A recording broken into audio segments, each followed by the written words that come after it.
नदीमुल हक साहब ने जो बोला था ना, किसी के बाप का हिंदुस्तान थोड़ी है, बिल्कुल मैं कहना चाहता हूं, जिन्होंने इस देश के लिए खून बहाया उनके बाप का हिंदुस्तान है, उस गरीब मुस्लिम कारीगर के बाप का हिंदुस्तान है। पर जो ये कहते हैं कि आगरे का लाल किला किसके बाप ने बनवाया, आगरे का किला किसके बाप ने बनवाया, दिल्ली का किला किसके बाप ने बनवाया, हैदराबाद का चार मीनार किसके बाप ने बनवाया, उसके बाप का यह हिंदुस्तान नहीं है। और उसके बाद भी जो आप करना चाहते हैं, अगर इस रास्ते में आप कांटे बिछाना चाहते हैं, तो उनके लिए एक लाइन कहना चाहता हूं, सभापति महोदय, तेरी तमन्ना है पर हम खार न बोने देंगे, खार कांटों को कहते हैं, तेरी तमन्ना है पर हम खार न बोने देंगे, तुझे हम राह की दीवार न होने देंगे,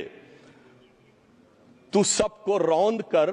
आगे जो निकलना चाहे, हम तेरी इतनी भी रफ्तार न होने देंगे। और इसीलिए हमारी सरकार ने इस विषय के ऊपर एक सही और सटीक प्रयोग करने का प्रयास किया है। मैं दूसरी बात यह भी बताना चाहता हूं, हमारे डीएमके के तिरुचि शिवाजी ने अनायास अकारण यह बात बोली थी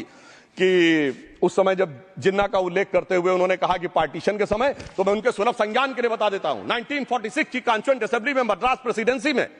30 आउट ऑफ 30 सीट्स जो थी वो मुस्लिम लीग ने जीती थी विद 95% ऑफ वोट्स, और एक भी मुस्लिम वहां के बाद बाहर नहीं गया।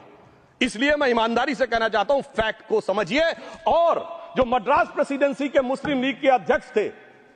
और पीजे पोकर साहब बहादुर और मोहम्मद इस्माइल, वही बाद में इंडियन यूनियन मुस्लिम लीग के अध्यक्ष बने, और उन्होंने 28 अगस्त 1947 को सेपरेट इलेक्टोरेट मांगे, जो कोई जाके कॉन्स्टिट्यूएंट असेंबली की डिबेट में पार्लियामेंट किया। आप वेबसाइट पे पेज नंबर 270 पे जाके पढ़ लीजिएगा। सरदार पटेल ने बड़े गुस्से में इस बात को कहा, अब जो हो गया सो हो गया, एक रात में दिल नहीं बदल गया, मगर अब देश के लिए कैसे आगे बढ़ना है उसके लिए ईमानदारी से आगे आओ।